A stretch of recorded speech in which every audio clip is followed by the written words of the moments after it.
ब्रह्मा मुरारे त्रिपुरान्तकारी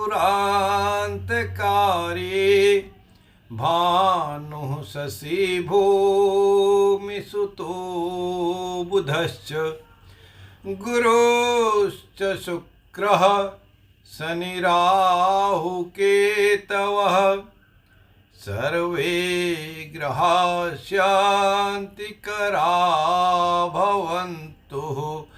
आदित्यादि नवग्रहेभ्यो नमो नमः।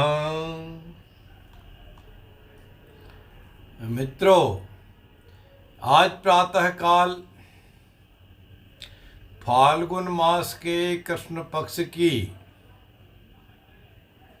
अमावस्या तिथि शनिवार का दिन ज्योतिष पुंज टीवी लाइव पर आपका स्वागत है, अभिनंदन है।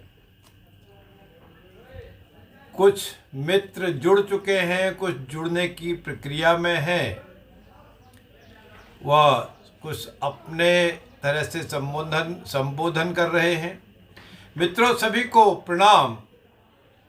यथायोग्य जो मेरी हम उम्र के हैं उनको नमस्कार, जो मेरे से छोटे हैं उनको आशीर्वाद, जो बड़े हैं उनको सादर नमस्कार। अब जैसा मित्रों आप जानते हैं कि हम प्रत्येक शनिवार ज्योतिष पुंज टीवी पर लाइव जो आते हैं वह केवल और केवल महर्षि पराशर के द्वारा बताए गए सूत्र, उन्हीं का अनुपालन करने के लिए उनको प्रयोग में और अधिक सटीकता से कैसे करें और कैसे प्रिडिक्शन लेवल को, हम ज्योतिषी का प्रिडिक्शन लेवल को और इम्प्रूव करें, बढ़ाएं, उसकी चर्चा करते हैं। ठीक है। और इसमें आप जानते हैं कि हम कोई भी किसी तरह का कोई प्रश्न नहीं लेते। अब कोई राजू डहल जी हैं, वो कुछ बार बार अपना डिटेल भेज रहे हैं। इनसे पहले भी एक कोई और सज्जन थे, मैं मिस कर गया, उन्होंने अरे लिखा था, अरे कुछ मेरा क्या क्या होगा। भैया इसके लिए प्रश्न तो मेरे पास आंसर देने का इस समय नहीं है प्रोविज़न, और आप अपने लोकल जहाँ हो प्रेफरेबली उसी ज्योतिषी से, वहीं के ज्योतिषी से संपर्क भी करें। मेरे से चाहें तो आप ज्योतिष पुंज टीवी से मेरा नंबर ले लें, मोबाइल नंबर ले लें, फिर बात करें, और वो फीस के साथ है, पूरी फीस है, उसमें कोई कंसेशन नहीं है। अब आपसे अनुरोध है कि जो सुन चुके हैं वो खुद भी और स्वयं भी और आने वाले समय भी प्रश्नों को कृपया पोस्ट ना करें। चलिए, अब हम जो बात कर रहे थे कि कैसे जातक होंगे, कैसे प्रेडिक्शन में उसको मदद मिलेगी, इस सारी चीज़ों की जानकारी हम मिला करके और हम कुंडली में प्रयोग और अधिक करें, ताकि हमारी जो वाणी है, जो ज्योतिष की विधा है, उसको और हम धार दे सकें और उसको तेजी ला सकें, परिपक्वता अधिक हो जाए और लेवल ऑफ प्रेडिक्शन भी इंक्रीज हो जाए, है ना। इसी के लिए हम प्रैक्टिस कराने की कोशिश आप सब को करते हैं। याद होगा आपको, पिछली बार हमने तिथियों में जन्म की बात की थी, उससे पहले हमने महीनों में जन्म, दिनों में जन्म, वारों में जन्म, इनकी बहुत सारी बातें कर चुके हैं। आज हम पंचांग का जन्मफल शुरू किया था, वार हो गया, तिथि हो गई। आज तीसरा जो अंग है पंचांग का, बहुत इंपॉर्टेंट अंग, वह नक्षत्र। नक्षत्रों में जन्म का फल, कौन से नक्षत्र में किस जातक ने जन्म लिया है, उसका जीवन काल में कैसा होने की, कैसा बनने की संभावना है, पहली बात। दूसरी बात, उसका कैसा आचार विचार व्यवहार कद काठी होगा, क्या उसका व्यवसाय होगा।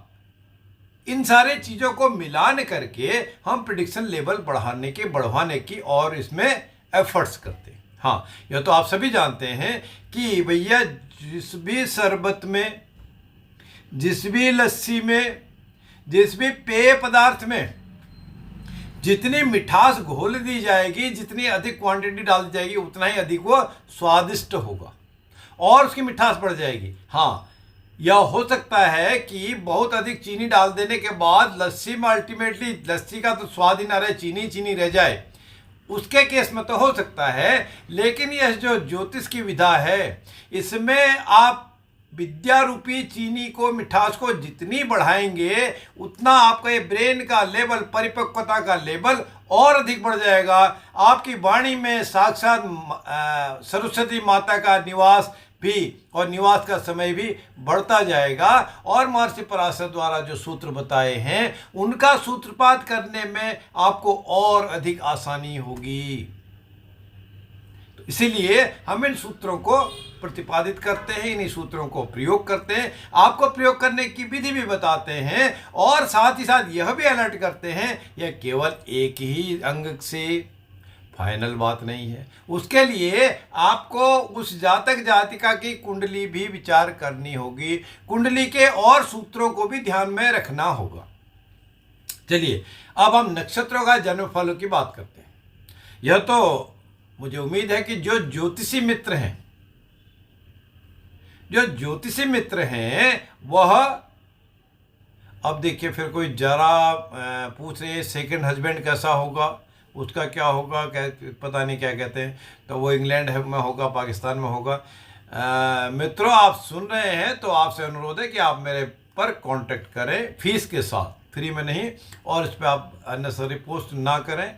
अपना भी समय आपका जाया होता है और मैं भी डिस्ट्रैक्ट होता हूँ, इसमें डिस्टर्बेंस होती है। ठीक है, कोई प्रश्न किसी तरह का कभी भी नहीं लिया जाएगा मेरी क्लास में, मेरे लेक्चर में, ये आप बिल्कुल सबको बता भी दें और ये गांठ बात के सुन भी लें। क्योंकि मैं यह भी देखता हूँ कि जो पिछली बार थे वो आज फिर बात करते हैं, अगली बार में है तो फिर आगे बात करते हैं, वो कोई जरा मस्तक फिर कुछ लिख रही है, मैंने 20 ग्रुप में शेयर किया, मेरा सेकंड मैरिज कब होगा, कोई बताता नहीं, कोई नहीं बताएगा भैया, क्यों नहीं, फेरी का सामान कुछ नहीं कहीं मिलता। चलिए, तो यह हम जानते हैं कि कितने नक्षत्र हैं, 27 नक्षत्र हैं।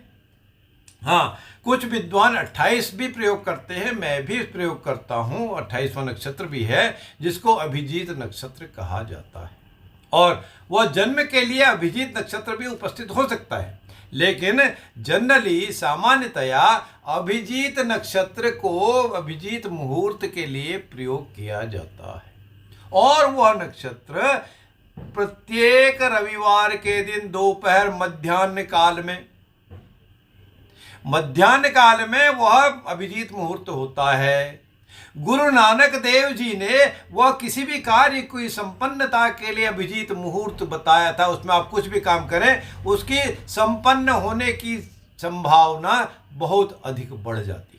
उसकी वजह क्या थी कि सूर्य का दिन है, रविवार है, और उस मध्याह्न काल में दोपहर के समय सूर्यदेव जब हमारे सिर के ऊपर पूरे आ जाए और ताकि उसकी छाया आगे पीछे कहीं ना जा रही हो, तो पूरा आशीर्वाद सूर्यदेव, सूर्य महाराज का आता है। उस समय कुछ भी कार्य किया जाए तो वो उसमें सफलता और अधिक मिल जाती है, सफलता की संभावना और अधिक बढ़ जाती है। यही बात समझ में आती है दोपहर के समय, विशेषतः रविवार के दिन, क्योंकि जो जिस वार का स्वामी है उस वार के स्वामी का प्रभाव अधिक होता है उस दिन, तब उसको करने की प्रथा है।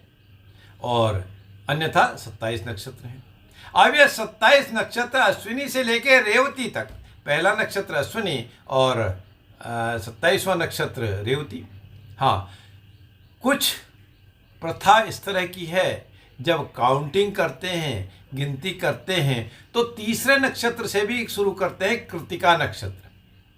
उसका वजह क्या है, शायद अभी हमारी जो हम बात करेंगे आपको उसका उत्तर मिल जाएगा, नहीं तो मैं तो बता ही दूंगा। चलो पहले उसी को बता दूं। क्योंकि कृतिका नक्षत्र के स्वामी सूर्यदेव हैं, इसलिए कहीं कहीं कुछ लोगों के द्वारा ऐसी प्रैक्टिस भी है कि सूर्य के नक्षत्र से शुरू करें, कि संडे सूर्य का है, या सारे ग्रहों के स्वामी सूर्यदेव हैं, ये प्रथा है। और तब जब कृतिका से शुरू करेंगे तो आखिरी नक्षत्र भरणी आएंगे, कुल नक्षत्र 27 ही होंगे। तो नॉर्मली अश्विनी नक्षत्र से शुरू करके आखिरी नक्षत्र रेवती, उन नक्षत्रों में कि हम गाथा का बात करेंगे। अब यह आप जानते हैं कि 27 नक्षत्र हैं, ग्रह हमारे पास 9 हैं, 7 मुख्य ग्रह हैं और 2 छायाग्रह हैं। 7 मुख्य 2 छायाग्रह, कुल 9 नक्षत्र। तब उन क्या किया गया, ओरिजिनल जो ज्योतिष हमारा आधारित था, तब यह कुंडली नहीं थी,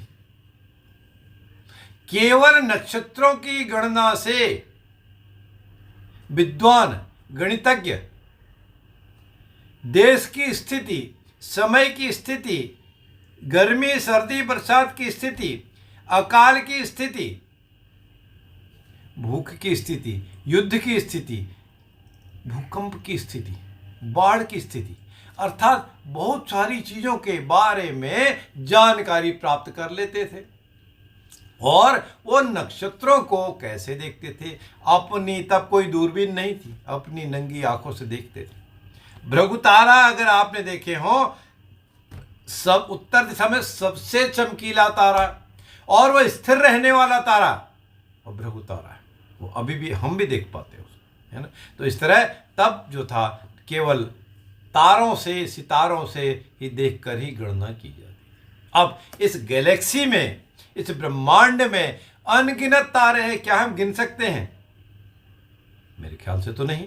यदि कोई सिद्ध पुरुष ने अगर गिने हैं टोटल तारे, तो मैं उससे प्रार्थना करता हूं कि वह मुझे भी अवगत कराए और दूसरों का भी मार्गदर्शन करें, क्योंकि exact quantity of stars in the galaxy is not known even to the NASA.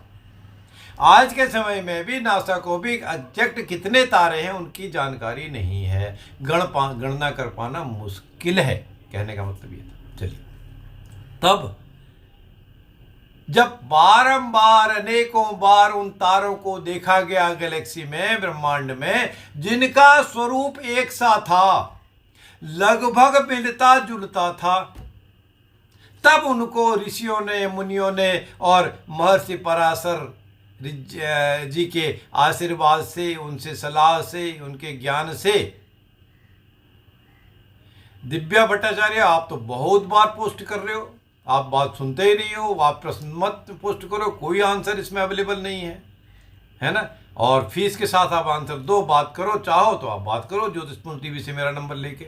आप कितनी पोस्टिंग कर दिया, हमने 10-15 कर दिया, आप अननेसेसरी डिस्टर्ब खुद भी हो रहे हो, मुझे भी कर रहे हो, चलिए ये आपकी मर्जी है। तो तब उन जैसा एक साथ उस तारों के समूह को मिलता रहा, उनका आकार प्रकार मिलता रहा, उसी आकार प्रकार को उन्होंने एक नाम दे दिया। अब जब नाम दे दिया तो इस तरह से इस झुंड को, तारों के झुंड को, सितारों के झुंड को कुछ नाम दे दिए, और जो बहुत ही सटीकता से थे, जिनकी स्टैटिक पोजीशन एक सी थी, जिनके फल एक से मिलते थे, उनको नाम देके इस तरह इस ब्रह्मांड में, इस गैलेक्सी में उन ऋषियों मुनियों ने महर्षि पराशर जी के आशीर्वाद से कुल 27 नक्षत्रों को आइडेंटिफाई किया। अब 27 नक्षत्रों को आइडेंटिफाई किया, तब उसका जब घटना कोई घटित हुई, जिसके प्रभावी होने से, उस समय जो प्रभावी थे उनके प्रभावी होने से जो घटना घटित हुई, उसी घटना से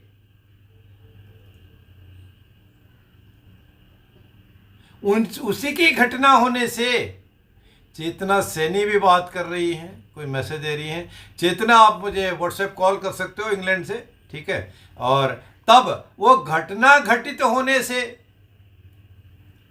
उसकी बारंबार, अनेकों बार, हजारों वर्ष तक उनको टेस्ट कर देने से उसका जब रिजल्ट एक ही आया, तो उसके फलों को भी उन्होंने बता दिया।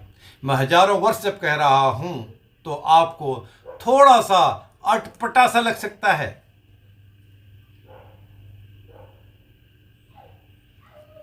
तब हजारों वर्ष की था वो, पता नहीं सतयुग रहा होगा या सतयुग से भी पहले की बात रही होगी।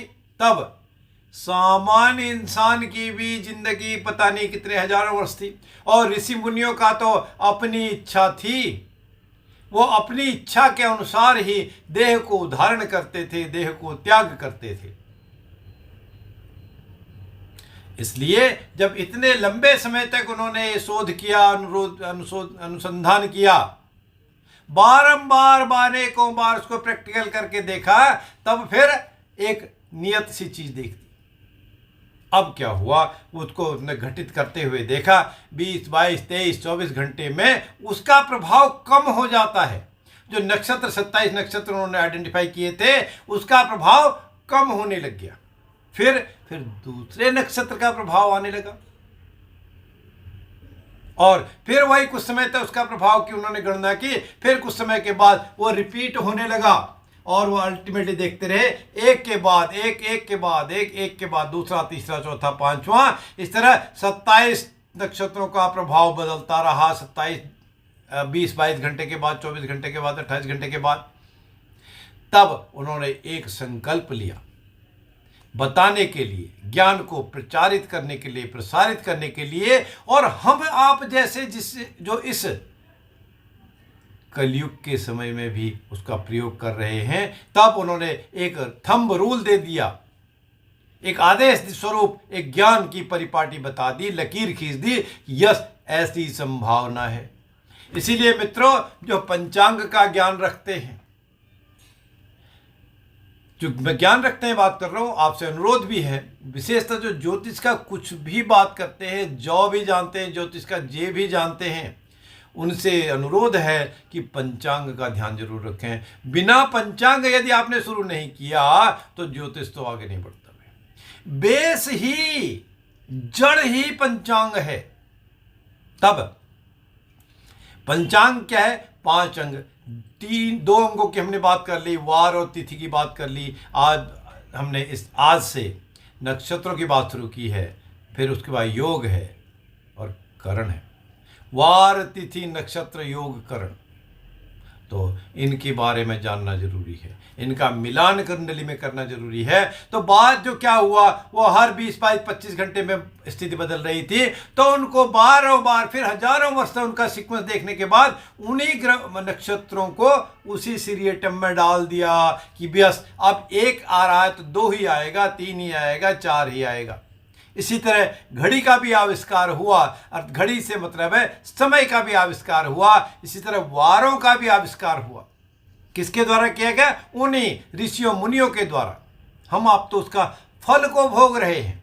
हम तो बनाया जितना है स्वीट को हम गप्पा करने की कोशिश करते हैं, बिटर को, खट्टा कड़वा तीता उसको हटाने की कोशिश करते हैं, तो उसी फल को हम भक्षण कर रहे हैं। तो बारंबार देखने के बाद तब उन्होंने इन सीक्वेंस भी ला दी। अब उसी समय कुछ घटना घटित हुई, 27 नक्षत्रों की खोज हो गई। थोड़ी सी मैंने आपको कहानी बता दी। कहानी नहीं है, दंत कथा नहीं है, ये रियल है, फैक्चुअल बेस्ड है। जिसका सीरियल आता रहा उसको उसी क्रम में टेस्ट करते रहे, और हजारों वर्ष तक टेस्ट करते रहे। आज के दिन तो हम 27 दिन ही गिनना मुश्किल है ना।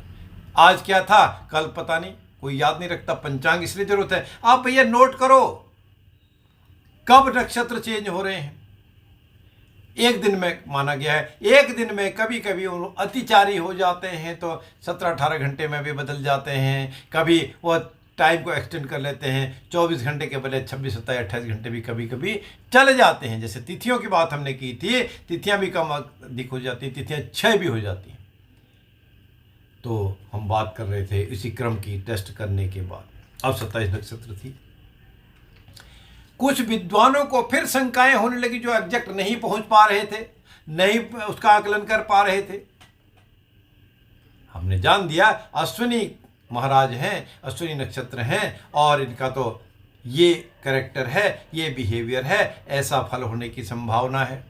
लेकिन साथ ही साथ क्या हुआ, जब कुछ विद्वानों को उसमें शंका हुई, नहीं उनका रिजल्ट मिले, फिर क्या करें, या कुछ त्रुटि हो गई उनका आकलन करने में, फिर विचार विमर्श किया गया। महर्षि पराशर से फिर आशीर्वाद लेने के बाद फिर उस कथन को, उन कथनों को, उन सीरियटम को, उन नक्षत्रों के जो क्रम था उनको फिर से रिव्यू किया गया। आज की भाषा में हम रिव्यू करते हैं, पुनरावलोकन किया गया। उस रिव्यू को करते करते फिर एक डिसीजन हुआ।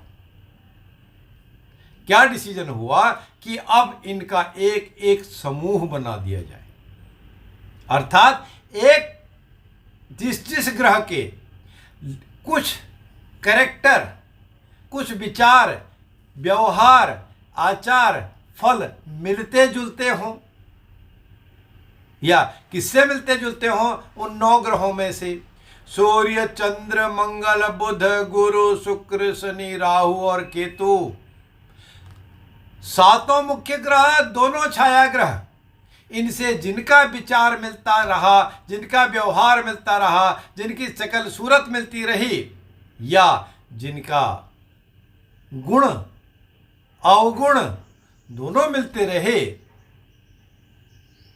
उनके साथ मिला कर दिया, उनके साथ उनको टैग कर दिया, आज की भाषा में टैग कर दिया। एक वीडियो को 10 लोगों को टैग कर दिया, 10 में से 6 ने टैग को रिमूव कर दिया, 4 रह गए, है ना। और 4 में से किसी ने कुछ कमेंट कर दिया, 3 रह गए, है ना। 3 में से हो सकता है तीनों ने बहुत ज़्यादा लाइक किया हो, शेयर किया हो, उसको यूज किया हो, या उन्होंने भी इग्नोर कर दिया, कुछ भी पॉसिबिलिटी है, छोटी सी एग्जांपल दिया। तो इस तरह से जब वो टैग कर दिया तो उनका कैरेक्टर को आइडेंटिफाई कर दिया,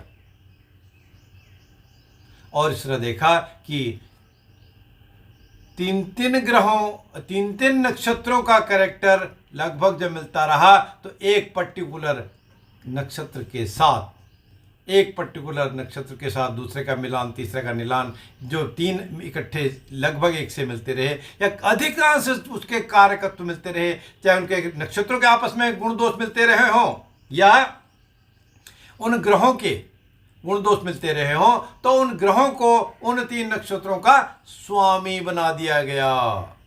महर्षि पराशर से आशीर्वाद लेके अब स्वामी बनाने से क्या हुआ, हमारे को फलित करने में, प्रिडिक्शन करने में, उनका आचार विचार व्यवहार को जांचने में और अधिक आसानी हो गई, है ना।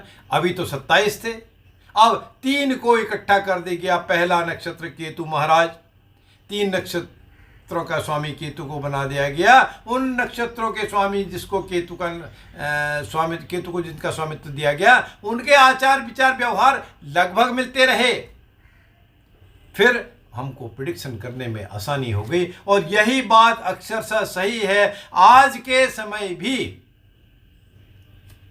जिस नक्षत्र में जातक जातिका का जन्म हुआ है, चंद्र नक्षत्र जिसका जो भी है, उस समय जन्म के समय उस नक्षत्र के, उस जातक के जीवन में बहुत अधिक प्रभाव पड़ता है, पहली बात।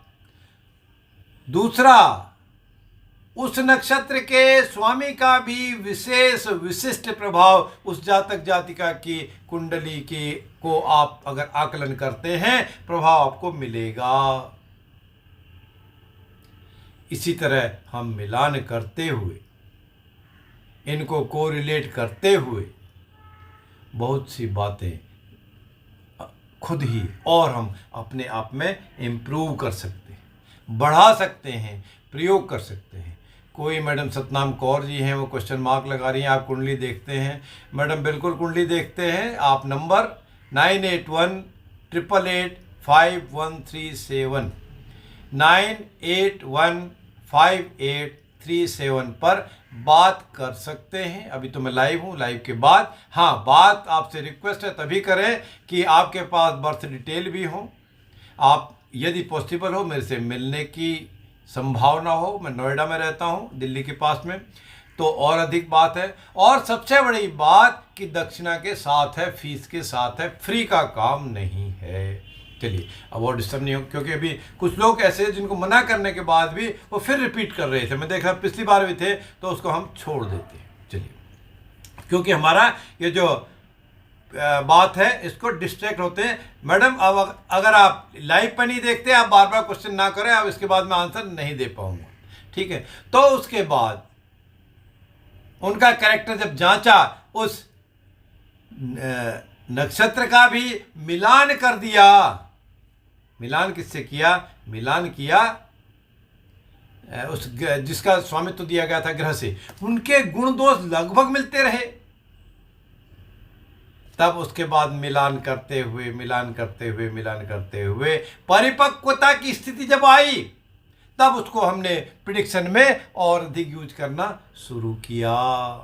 है ना। तो मुझे लगता है हम नक्षत्रों की गाथा बेस यहाँ से शुरू किया। कब शुरू हुए, क्यों शुरू हुए, कितना समय एक नक्षत्र विद्यमान रहता है, कौन सा नक्षत्र है, उनकी बात की, 27 की बात की।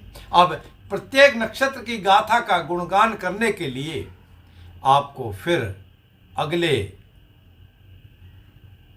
शनिवार या आने वाले शनिवार को इंतज़ार करना होगा। तब हम पहले नक्षत्र अश्विनी नक्षत्र जिसके स्वामी केतु हैं वहाँ से बात शुरू करेंगे। और ये मेरा वादा है कि पूरे 27 के 27 नक्षत्रों की बातें हम आपसे करेंगे, शेयर करेंगे।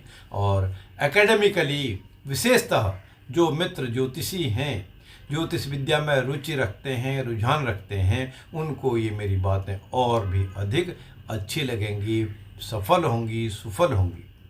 इसी बात के साथ आज हम बात यहाँ रोकते हैं। तेवतिया जी भी बहुत डिस्परेटली कुछ कुछ मैसेज कर रहे हैं। तेवतिया जी आप नोट करना चाहते हैं, मेरा नंबर 9818885137 पर बात करें।